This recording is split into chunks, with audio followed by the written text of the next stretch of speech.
So and we're now all doing more sort of Zoom sales meetings. We're doing more sort of Zoom webinars. One thing I'm sort of fascinated about is have people had the necessary training, or what training should we be giving our sales teams or our marketing teams to help people through this process? So we've talked about you need a better message, you need a clearer message, but I suppose what should we do as people? What do we need to do differently? I don't know, Phil, you do a lot of different training with people. How would you tell people to behave differently over Zoom to maybe face-to-face? Yeah, one of the interesting things, obviously, about the Zoom thing is that you can easily just check your emails or see if there's a WhatsApp message whilst whatever it is going on. And one thing I've found is a really kind of top tip that I stumbled across and got into was, if, regardless of how many people I'm presenting to, well, it doesn't matter if it's 20, 50 or 100, I have the chat box open and I ask a question, John, that I know the answer to. So I might say, hey, the guy's reduced his price from 3% to 2%. I haven't even asked him to. Why has he done that? What they're going to say? They're going to say things like, well, he's frightened of losing the business and 2% is all he's expecting. So I know what they're going to say. So I can present, they're involved without having to have too much interaction, because you can't have that with 50 people. But I can say, yeah, as Mike says, as Tiff says, as John said, a good point from Joan there. She said, bang, then I'm back into it.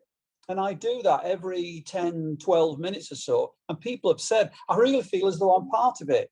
And all they've said is what I know anyway. Yeah. So, and I suppose this was actually off the back of a question that we've got in the chat now, actually. So there's a guy called, so I'm well trained by you there, but there's a guy, Matt Dibden, has been asking about what level of investment have people done in upskilling the team.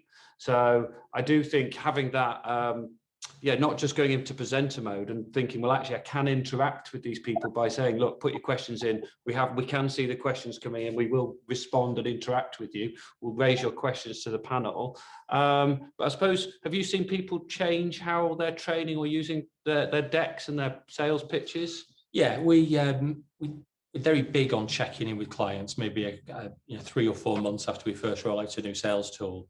And we definitely see a really stark difference in the clients who invest some extra money in training their salespeople to keep the collateral week rate up to date, to deliver it better face-to-face and to deliver it better online. And, anecdotally, they always say it's working brilliantly for us.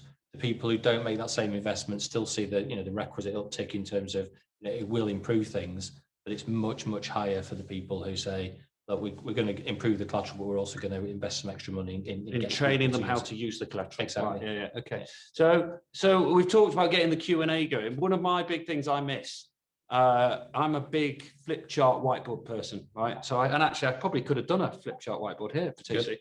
But what tools or top tips or apps or things have you guys been using that could help people replicate all that sort of collaboration? So I don't know, Tiff, if you've got some good ideas around that.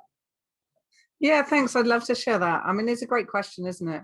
And going back, really helping our clients to better understand the technology that you're using, I think is a brilliant way, not just about training teams, of course, but also, helping your clients look brilliant by engaging with them in a certain way. So, some of the tools that have been around, pre-COVID, but really kind of accelerated in COVID is the digital whiteboards. So Miro, M-I-R-O, and Mural are two great, fantastic tools. The advantage actually of a digital whiteboard is no one has to take them off the whiteboard and write them up because they're already written up. I ran a session just this morning on creativity where we actually were all in a digital whiteboard and everyone contributing to it as a brainstorming session. So, there's some great tools around that. I found, tools like Otter AI that will do a live transcript, is 94% accurate. You have that running back in the background and, takes the meat out of the meeting notes afterwards. That is just really helpful tools. They're really light tools. They're also either inexpensive, free in their basic format, or reasonable enough in their paid professional version for everyone to use. So it's taking people on a journey of digital maturity, not throwing all these tools into a meeting and scaring, perhaps your clients and the teams that you work with, but actually taking them on a journey with them and using it. And I find this works really well.